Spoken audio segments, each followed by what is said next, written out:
Hey, what's going on? Glad you're here. I was just going to start talking about setups. Before I start, now that you're here, if you like this video, hit the like button. If you want to see more, hit the subscribe button and the notification bell, alright? This way you get messages whenever we drop a new video. And hopefully YouTube catches up to you and puts our videos out there for more people to see, right?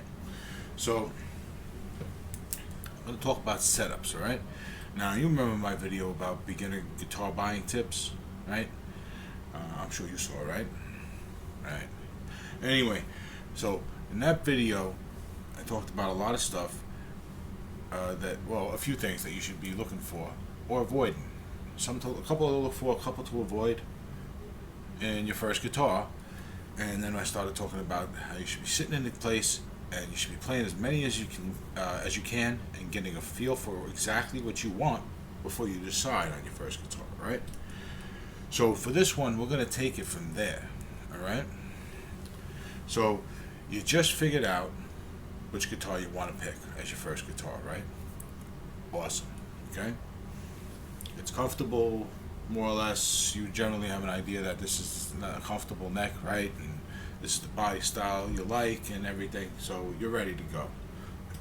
Well, you bring it up to the counter, and the guy behind the counter says, or the girl, excuse me, says, do you want a setup with that? Well, what's a setup, right? So, well, we're gonna talk about that, right? Because if you don't know what a setup is and you bring it to the guitar to the counter, and they ask you that, now it's like they're trying to add on stuff, and you're gonna get You could get defensive, and we want to avoid stuff like that. So we're gonna do a little educating today, all right? A little educating, all right? So there's some things that are included in this setup, right? And I got a little definition here, all right? I wrote it down, right? It's what is a setup? A group of adjustments made to multiple parts of a stringed instrument done to collectively improve its comfort and playability for its owner. Okay? Not bad, right? I could think a little. So, right, this is a handful of things that are included in a normal setup. But there's also a couple of things that, in really, really bad instruments, can be things that aren't included in the setup and can be a little on the expensive side, right? So you kind of want to avoid that stuff. Now, remember, when we're talking about this stuff, I'm also going to be using examples that are a bit, I don't want to say exaggerated, but they're going to be a bit extreme, right? Worst case scenario kind of stuff, okay? The fact of the matter is, when you go buy a guitar, most of the time these days, they're in really good shape. If they didn't come in good shape, most of the time the stores will do the work that needs to be done to make sure that they're ready to go. And if they're really bad, they send them right back to the factory, right? Because the way the business is, they're not going to mess around with that. So you should be able to get a good playable instrument that's more or less doesn't really need much of a setup, if at all. Okay, so take what I'm saying to heart. Okay. Now, we're going to go from the neck down through the body, and we're going to talk about the things that are included in the setup. And along the way, we're going to talk about something that's not. Okay? So, first we're going to start with the nut. All right? Now, on a high-end instrument, or ideally, okay, not even a high-end instrument, but ideally, a nut should be as polished as the finish on the guitar. Okay? It needs to be as slippery as possible to minimize any friction on those strings, so they don't get caught. They don't get caught up on the edges of anything. Right? There should be no edges. It should be more or less a smooth glide through the slot. Okay, so, but you don't always get that in an inexpensive instrument. Okay. Yes, I'm having trouble speaking English. So. I don't want to say cheap, right? So inexpensive, right? So we're going with inexpensive instrument. Now what happens is they're making these by the hundreds, right? So and they got to cut those nut slots fast, so they don't get the attention that you're going to get on a high-end instrument or a custom built instrument, right? So now, in the case of the nut, they're not going to fix everything that was neglected in the factory, okay? If your nut is cut a little too deep or cut a little too high, they're not going to fix that. They're going to do what they can to make sure that the guitar is playable as it can be for you, okay? But in doing stuff like that, that's a lot of labor, okay? They actually got to take the guitar apart, take the nut out, cut it, examine it, sand it, put it in, put the strings back on, check if it's not, and it takes time. So it gets expensive. So what they'll do in a case where you have a really bad nut is they'll make it as playable as possible. Okay, they'll probably put graphite or pencil lead. Okay, number 2 pencil, rub the point in the slots. That helps with that. So it helps with the strings slide in their slots. Okay. So they'll do little things to help make sure, right? But that's what they can do in the grander scheme of the whole setup, okay? Because the whole setup encompasses the whole string length of the guitar, right? So, but they're going to check the string height, right? That's part of that. The string height at the first fret, okay, is going to be part of that examination or setup, right? If it's really high, higher than it should be, that's a problem. If it's too low, that's a problem. It's going to buzz, right? So, but again, they're not going to fix that, all right? They're going to make it as playable as they can in that situation, all right? But again, you're probably not going to experience that, all right? Don't worry. Well, don't be overly concerned, okay? So now, right, a lot of times what happens with these instruments is that they'll sit in the factory for a while, okay? They tend to go through moisture changes, right? So you get periods of less moisture, so the wood shrinks, and then more moisture, so it expands. So when that stuff happens, adjustments got to be made, and sometimes like you get fret sprout, and sometimes you get the truss rod bends. Okay, so for the truss rod, you have for the neck bends. Okay, and then you have to adjust the truss rod. I'm sorry. So you want to adjust the truss rod to straighten out your neck, right? And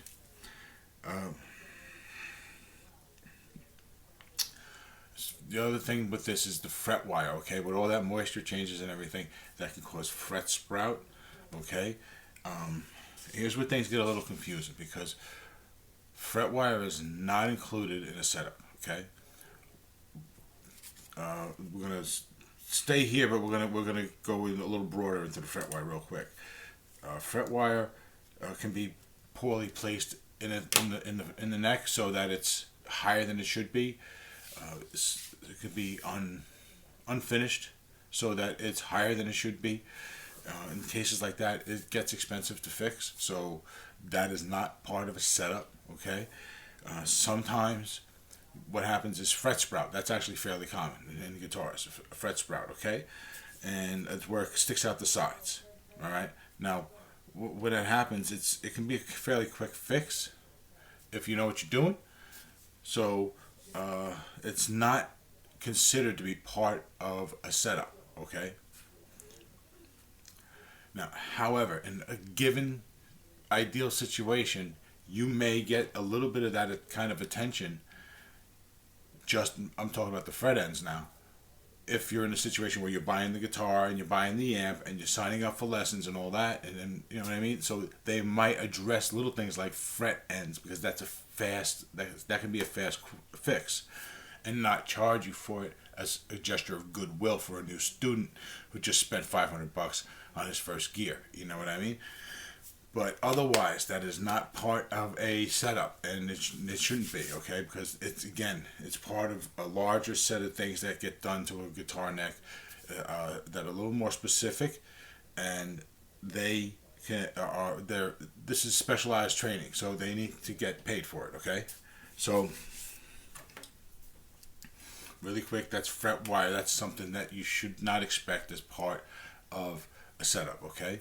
Anything to do with fret wire other than maybe giving it a little polish to make it look pretty for you, don't expect, okay? So now we're going down by the bridge, okay? Before we get to the bridge, though, we have the pickups, okay?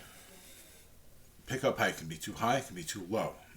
If it's too high, you can actually cause the strings to stop vibrating. Okay? That's a problem. Excuse me, I'm having a little heartburn.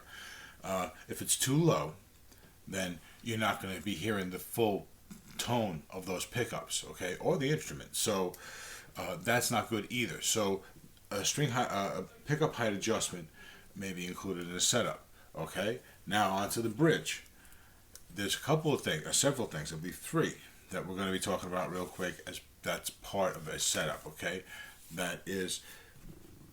First they're going to do is the string height. Okay, they're going to finish the string height at the bridge. Okay, they're going to check it along the way, different points along the neck, and they have a set of guidelines, and they know, and they'll do that and make sure that it's right. Okay, so the string height will be right across all the strings. While they're doing that, they're going to radius the fretboard. Okay, now radiusing your fretboard is basically making the strings have a curvature that matches the curvature of the fretboard, okay? And there's a curvature in your fretboard so that it can be comfortable to play chords as well as fret single notes, okay? And then the intonation. Last thing is going to be intonation, right? Intonation is the fine tuning of your being in tune, basically, okay? Because strings aren't perfectly level all the way across the string length, okay? They actually raise a little off the fretboard by the time they're at the bridge, and causing strings as you go further down the fretboard to have to be pressed further down to fret a note. That can cause notes to go sharp, okay? So you would make adjustments to the string length of each individual string to adjust for that, okay? All of this is a setup, guys, okay? And generally they're going to run you $50 to $75, maybe a little more. I could be behind the times, but if you pick out an instrument that you feel needs some attention, then by all means get a setup, okay? Don't go buying something with really, really high string height right out of the gate or anything like that if something's off at all anyway. Most of the time these days, manufacturers will do a setup, or the store will do a setup before it gets to your hands. Okay, so you probably aren't going to need this at least not too much attention. You know what I mean? Most of it these days is really going to be about personal preference, and that's something you still have to develop. Okay, as a beginner, you need to play for a while, maybe handle different instruments, stuff like that. Okay, so that's going to be it, guys. All right. Thanks for being here. Check out the other videos over at the channel. I have a jam list that's got about 800 different backing tracks that I've been finding over the years here on YouTube and putting in a list. They're there for people to jam to. By all means, check them out. I also have 3 lists over there for RJ'sCave. I have a master list of all of our videos. Then I have 2 separate lists where one is more talks like this one, and one is more gear oriented. Okay? So please check all that stuff out. And guys, like, subscribe, hit the notification bell, okay? Definitely. And never forget, guys, when you learn how to play music, when you're learning how to make music, you're learning how to make magic, right? Because you can turn someone's day around in a heartbeat if you know how to play a song that they like, more or less. You know what I mean? You get the idea, right? So go out there, learn how to make music so you can learn how to make magic. All right? This is RJ'sCave, guys. Thanks for being here. I'll see you in the next one. Take it easy.